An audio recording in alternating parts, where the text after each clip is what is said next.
আমাদের সৃষ্টির ধাপ দুইটা। একটা মাটি দিয়ে আল্লাহ আমাদের সৃষ্টির গোড়াপত্তন করেছেন। সৃষ্টির আরেক ধাপে গিয়ে আমি মা এবং বাবার একান্তে সময় কাটানোর মাধ্যমে আমরা পৃথিবীতে এসেছি। ধাপ কয়টা হয়েছে? দুইটা। একটা মাটি দিয়ে আল্লাহ হযরত আদমকে বানিয়েছেন। আল্লাহ রাব্বুল আলামিন আদমকে যে শুধু মাটি দিয়ে বানিয়েছেন তা না, আমার আল্লাহ আদমের মধ্যে আমার আল্লাহ রূহ ফুঁকে দিয়েছেন। মানে আমার আল্লাহ আদমের ভিতরে নূরের চেরাগ জ্বালিয়েছেন। সেই কারণে আমি নিরেট মাটি না, আবার নিরেট নূরও না। নূর এবং মাটির আজীব সংমিশ্রণ, এটাকে বলে কম্বিনেশন। নূর এবং মাটি, এটা আমাদের সৃষ্টির প্রথম ধাপ। এই ধাপকে বলে chemical constitution of human life. যখন আল্লাহ আমাদেরকে মাটি দিয়ে সৃষ্টি করেছেন, এরপরে আমাদের সৃষ্টির দ্বিতীয় ধাপ, যেটাকে আমরা বলি biological constitution of human life. আমার মা এবং বাবা পৃথিবীতে হযরত আদম এবং হাওয়া আলাইহিস সালামের মাধ্যমে এরপরে আমাদের সৃষ্টির দ্বিতীয় ধাপ শুরু হয়। আমার আল্লাহ কোরআনে পাকের মধ্যে যত জায়গায় সৃষ্টির কথা বলেছেন, সংক্ষিপ্ত আকারে আমাদেরকে বলা হয়েছে আমরা তোমাকে মাটি দিয়ে সৃষ্টি করেছি। এটার মাধ্যমে আল্লাহর ইশারা কোন দিকে? আমার বাবা আদমের দিকে। এরপরে আমার আল্লাহ বলছেন অতঃপর তোমার মা এবং বাবা, তোমার মা এবং, আমি কিছু শব্দ এখানে অ্যাভয়েড করছি আমাদের ছেলেপুলে, ছোট ছোট ছেলেপুলে থাকার কারণে, এগুলো আপনারা বুঝে নেবেন। মা এবং বাবার মাধ্যমে আমার আল্লাহ সৃষ্টির দ্বিতীয় ধাপ শুরু করে। আমার আল্লাহ এখানে কি বলছেন? ইন্না খালাকনাল ইনসানা মিন নুতফাতিন আমশাজ। মা এবং বাবা একান্তে সময় কাটানোর ফলশ্রুতিতে আমি তোমাকে সৃষ্টি করেছি। আল্লাহ আমার সৃষ্টির কথা বলতে গিয়ে এমন একটা জায়গার দিকে ইঙ্গিত করেছেন, যে কোনো মানুষ যদি ওই জায়গার দিকে একবার দেখে তার কাছে অহংকার থাকবে না কোনোদিন। মানে কত খারাপ জিনিস থেকে কত বিখ্যাত, কত ফজিলতপূর্ণ জিনিস আল্লাহ সৃষ্টি করেছেন। এরপরে কি বলেছেন? নবতালি, আমার আল্লাহ আমাদের সৃষ্টির উদ্দেশ্যের বর্ণনা দিয়েছেন। আমি তোমাকে সৃষ্টি করেছি তোমাকে পরীক্ষা করার জন্য। এতটুকুন তো আমরা সবাই জানি, ঠিক না? আমরা এখানে এসেছি, আল্লাহ আমাদেরকে পাঠিয়েছেন আমাদের সৃষ্টির পেছনে মূল উদ্দেশ্য আমাদেরকে পরীক্ষা করা। আমার আল্লাহ পরীক্ষা কিভাবে করেন? সম্মানিত উপস্থিতি, পুরো পৃথিবীর দিকে যদি আপনি নজর দেন, আপনি দেখবেন কেউ টাকা পয়সার দিক থেকে অনেক উপরে, কেউ নিচে। কেউ গাড়িতে চড়ে, কেউ গাড়ি চালায়, কেউ স্কুলে পড়ায়, কেউ ঘন্টা বাজায়। এখানে আমার গাড়িতে চড়ার কারণে অহংকারেরও কোনো সুযোগ নাই, আর আরেকজন গাড়ি চালাচ্ছেন বিদায় তার মন খারাপেরও কোনো সুযোগ নাই। যিনি স্কুলে পড়াচ্ছেন, উনি পড়াচ্ছেন বলে অহংকার করারও কোনো সুযোগ নাই। যিনি ঘন্টা বাজাচ্ছেন, ওনার মন খারাপেরও কোনো সুযোগ নাই। কেন? আল্লাহ রাব্বুল আলামিনের নিজামে খালক, এটা পৃথিবীর সৃষ্টি আল্লাহ এভাবেই করেছেন, এটাই সিস্টেম। কেউ চড়বে, কেউ চালাবে, কেউ বড়, কেউ ছোট। এই ধরাধমে আল্লাহর সৃষ্টি জগতের মধ্যে যত ধরনের মানুষ দরকার, মাইন্ড দরকার, আল্লাহ সৃষ্টি করেছেন। যত ধরনের মানুষ দরকার, জুতা সেলাই কারনেওয়ালা থেকে শুরু করে, সুইপার থেকে শুরু করে বড় সব ধরনের মানুষ আল্লাহ সৃষ্টি করেছেন। আপনি যদি একবার ঘরে বসে চিন্তা করেন, আল্লাহ যদি জমিনের মধ্যে সুইপার সৃষ্টি না করত, তো এই পৃথিবীর মধ্যে যদি সুইপাররা 1 মাস কাজ বন্ধ রাখে, পৃথিবী আপনি পৃথিবীতে থাকতে পারবেন না, পৃথিবী আর বসবাসযোগ্য থাকবে না। পৃথিবীর মধ্যে যারা জুতা সেলাই করে, তারা যদি জুতা সেলাইয়ের কাজ বন্ধ করে দেয়, আপনি জুতা পরতে পারবেন? বই আমি লিখেছি, প্রেসের মধ্যে আমার যে ভাই মেশিন চালাচ্ছে, সেই যদি মেশিনের কাজ না করে, আমার বই দিয়ে কি হবে? আপনারা বুঝতে পেরেছেন? তাহলে প্রথমে আমি আমার ইউথ থেকে, নতুন প্রজন্ম থেকে আমি এই জিনিসটা আপনাদের ব্রেন থেকে বের করে দিতে চাই। কোনটা? ক্লাস আমি বড় আর একজন ছোট, আমার জন্য দরজা খুলে দিতে হবে। আমি উপরে, তুমি নিচে, আমি তুমির এই ভেদাভেদ আমরা আমাদের ইউথ থেকে, নতুন প্রজন্ম থেকে আমরা বের করে দিতে চাই।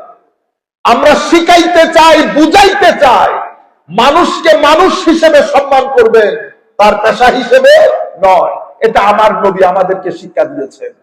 আমার নবীর শিক্ষা, যেই ব্যক্তি বড়কে সম্মান করে না, ছোটকে স্নেহ করে না, মাল্লাম ইউআযযিম কাবীরানা আও ইউবাজ্জিল কাবীরানা, ফি রিওয়ায়াতিন উখরা কামা ক্বালা নবী সাল্লাল্লাহু আলাইহি ওয়াসাল্লাম, ওয়া ইয়ারহাম সাগীরানা ফালাইসা মিন্না।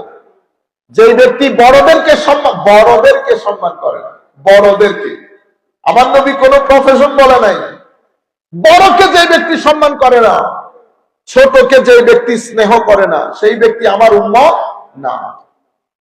তাহলে আমাদের প্রথম মেসেজ আমাদের তরুণ প্রজন্মের প্রতি, মনে রাখবেন, সৃষ্টির প্রত্যেক ব্যক্তি আল্লাহর এই ধরতির জন্য অনেক গুরুত্বপূর্ণ একটা এলিমেন্ট, অনেক গুরুত্বপূর্ণ অঙ্গ। আপনি ওই অঙ্গকে যদি আন্ডার এস্টিমেট করেন, ইগনোর করেন, আপনি পুরো সমাজ ব্যবস্থা চালাইতে পারবেন না। মেডিকেল কলেজের মধ্যে যদি শুধু ডাক্তার থাকে, তো বিল্ডিং বানাবে কে? আপনি বানাবেন গিয়ে? বিল্ডিং বানানোর লোক লাগবে, ইলেকট্রিক মিস্ত্রিও লাগবে, ফিটিংসের, কার্পেটে, টাইলসে, মসজিদও সেই। মসজিদ কি শুধু ইমাম দিয়ে চলবে? না। আমি শুধু আপনাদেরকে বুঝাতে চাচ্ছি, এটা আপনি করেন নাই, সেটআপ আমার আল্লাহ করেছেন, এবং যার জন্য, যাকে যে উদ্দেশ্যে বানানো হয়েছে, আমার আল্লাহ তাকে ওই মাইন্ডসেট দিয়ে সৃষ্টি করেছেন। সে তার কাজ নিয়ে সন্তুষ্ট। কেউ কারো সীমা লঙ্ঘন করতে চাচ্ছে না, প্রত্যেকে যার যার কাজ করছে। আমার আল্লাহ মহাসমুদ্র বানিয়েছেন, সমুদ্রের মধ্যে লাখ ধরনের মাছ বানিয়েছেন। সব মাছ একসাথে থাকে না, কিন্তু প্রত্যেকে যার যার স্তরের মধ্যে আছে, কেউ কারো সীমা লঙ্ঘন করে না। আমার আল্লাহ বড় বড় ঢেউয়ের মাধ্যমে প্রত্যেক মাছের জন্য অক্সিজেনের ব্যবস্থা করেছে। আমি আগে জানতাম না, আমার মাঝে মধ্যে প্রশ্ন আসতো, সমুদ্রের মধ্যে ঢেউ না থাকলে অসুবিধা কি? আমরা একটু সাঁতার টাতার কাটতে পারতাম। আমি কিছুদিন আগে চাঁদপুরে যাই, শিক্ষার কোনো শেষ নাই, শিক্ষার কোনো শেষ নাই। আমার অসম্ভব মহব্বতে তাদের মাছের চাষ আছে। তা আমাকে তারা বুঝাইলো, হুজুর এই যে আমি বলতেছিলাম, এই যে পানিগুলা দিচ্ছেন, হুজুর এটা পানি দিচ্ছি পানিগুলা মুভ করার জন্য। পানির মুভমেন্ট কেন দরকার? হুজুর মাছের অক্সিজেনের জন্য। আজীব জিনিস শিখলাম এই প্রথম।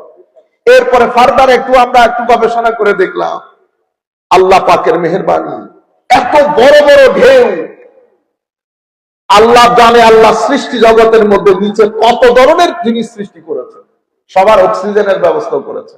পানির মুভমেন্ট হলে মাছের নাকি অক্সিজেন মিলে। সুবহানাল্লাহ, সুবহানাল্লাহ বলেন।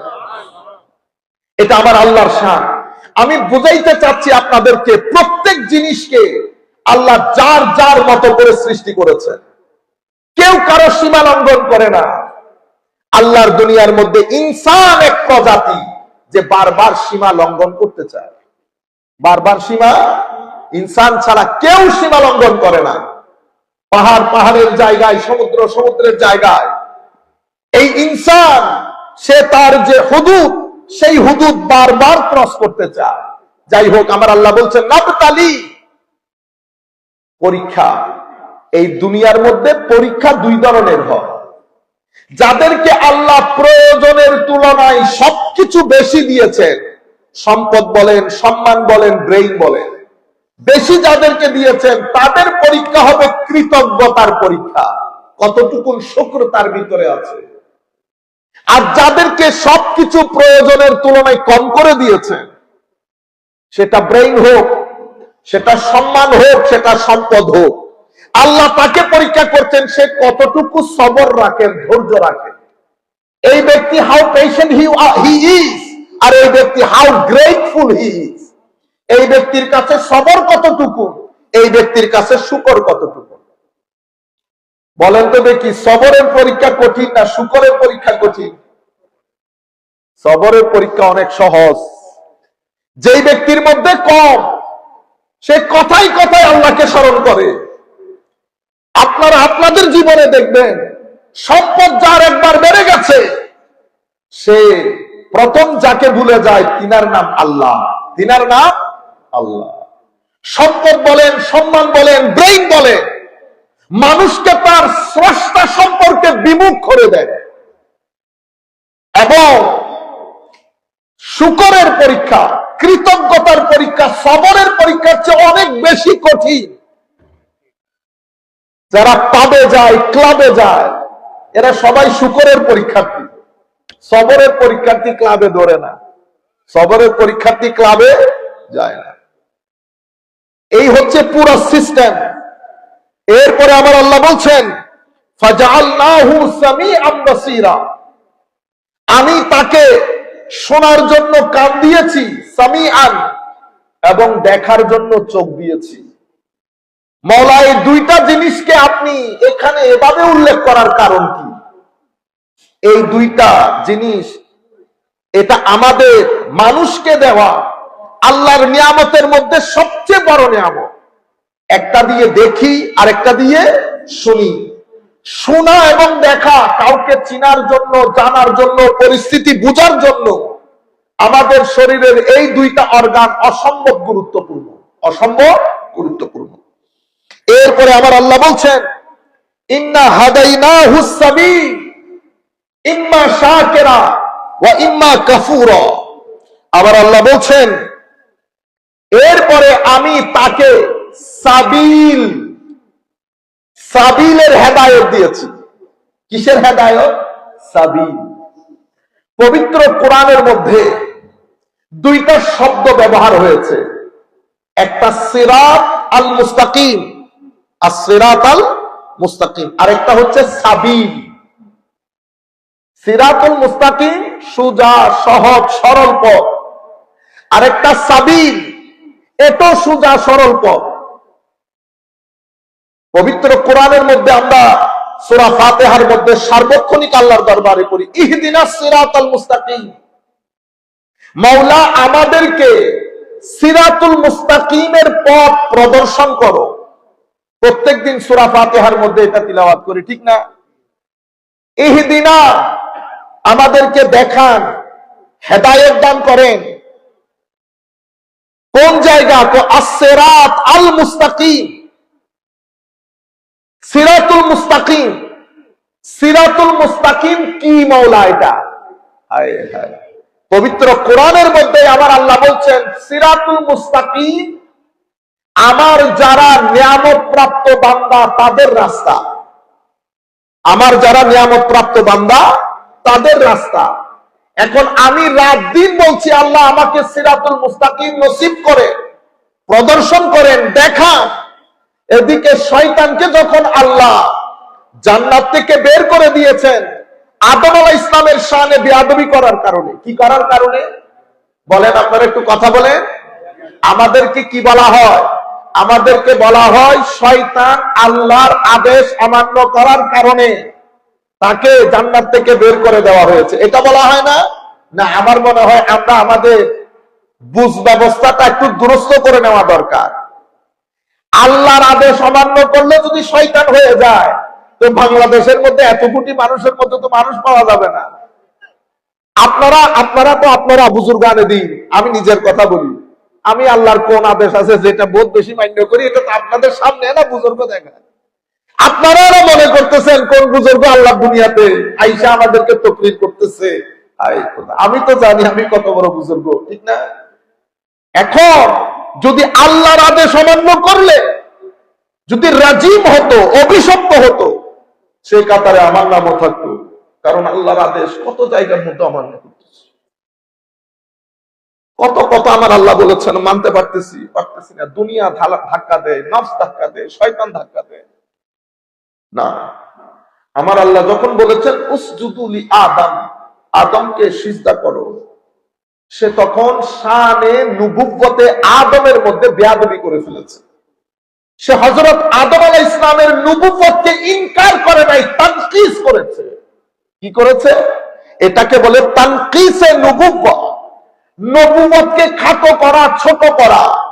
বলেছে কি, আমি আদমকে সিজদা করব না। কেন?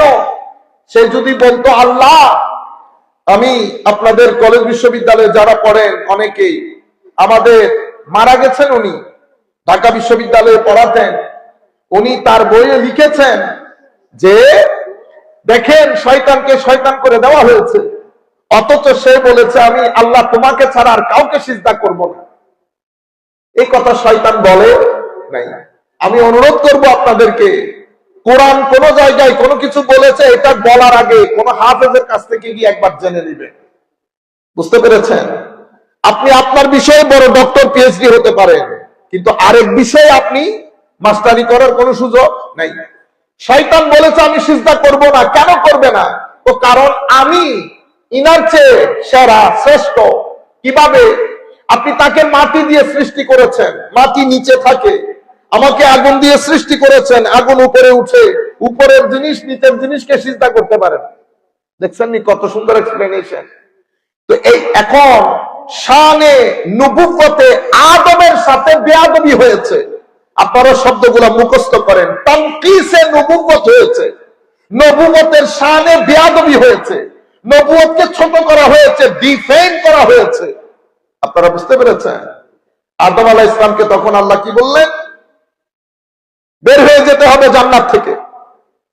তখন এই শয়তান রাজিম মালউন সে আল্লাহর দরবারে ফরিয়াদ করে, আনজিরনি ইলা ইয়াউমি ইউবআসুন, মাওলা আমাকে আপনি কিয়ামত পর্যন্ত বাঁচার একটা সুযোগ দেন। তাইলে শয়তানের আকীদা তো ঠিক আছে, সে তো আল্লাহকে আল্লাহই জানতেছে, মহাপরাক্রমশালী মনে করতেছে। নতুবা কি সে আল্লাহকে বলতে পারতো যে আমাকে কিয়ামত পর্যন্ত বাঁচার সুযোগ দেন? তাইলে তার আকীদা হচ্ছে রাখবেনও আল্লাহ, মারবেনও আল্লাহ, মহাপরাক্রমশালীও আল্লাহ, শক্তিশালীও আল্লাহ। কিন্তু আপনি বলতেছেন কি আউযু বিল্লাহি মিনাশ শাইতানির রাজিম। তাইলে তাওহীদের ক্ষেত্রে তো ঠিক আছে, সে আল্লাহকে তো দুই বলে নাই, শরীকও করে নাই কাউকে। আপনারা বুঝতে পেরেছেন? আমরা আমাদের আকায়েদি ক্লারিটি দরকার আমাদের। সুতরাং আমার আল্লাহ যখন বললেন বের হয়ে যা, সে বলেছে আপনি আমাকে কিয়ামত পর্যন্ত বেঁচে থাকার একটা সুযোগ দেন। আমার আল্লাহ বলছেন সুযোগ দিলাম। তখন সে আমার আল্লাহকে বলছে আমি আপনার বান্দাদেরকে সুম্মা লাআতিয়ান্নাহুম মিন বাইনি আইদিহিম ওয়া মিন খালফিহিম ওয়া আন আইমানিহিম ওয়া আন শামাইলিহিম ওয়া লা তাজিদু আকতারাহুম শাকিরিন। আমি আপনার বান্দাদেরকে সামনে থেকে, পিছন থেকে, ডান থেকে, বাম থেকে হামলা করব। এটাকে বলে চতুর্মুখী হামলা করব। আপনি আপনার বেশিরভাগ বান্দাকে সিরাতুল মুস্তাকিমের পথে আপনি পাবেন না, আমি তাদেরকে পথভ্রষ্ট করব। সে এটা চ্যালেঞ্জ দিয়েছে আল্লাহর দরবারে, লাআকুদান্না লাহুম সিরাতাকাল মুস্তাকিম। আমি আপনাকে কথা দিচ্ছি আমি সিরাতুল মুস্তাকিমের উপরে বসা থাকব। কত বড় খবিস দেখছেন? তাইলে আমার আল্লাহ যে তাকে বলছে বের হয়ে যা, কেন বের করে দিলেন? শানে নবুয়তে আদমের মধ্যে বেয়াদবির কারণে। আপনারা বুঝতে পেরেছেন? বেয়াদবি কি করেছে? সে বেয়াদবি করেছে আদমকে আলাইহিস সালাম অস্বীকার করে নাই, তানকিস করেছে, মাকাম ও মারতাবার ক্ষেত্রে বেয়াদবি করেছে, ডিফেম করেছে। এখানে একটা মেসেজ আছে আমাদের জন্য। মেসেজটা কি? মেসেজ হচ্ছে শয়তান আমাদের আকীদার মধ্যে দুইটা প্রধান স্তম্ভ, আকিদায়ে তাওহীদ, আকিদায়ে বলে রিসালাত, তাওহীদ এবং রিসালাত। তাওহীদ মুখস্থ করে ফেলেন, তাওহীদ এবং রিসালাত। আমি তরুণ প্রজন্মকে বিশেষ করে বলছি, বেটা আমার মুরব্বিয়ানে কেরাম তো আমাদের মাথার উপর।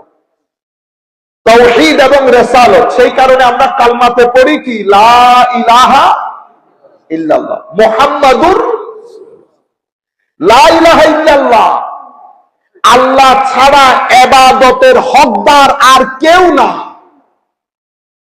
মুহাম্মদ সাল্লাল্লাহু আলাইহি ওয়াসাল্লাম আল্লাহর রাসূল।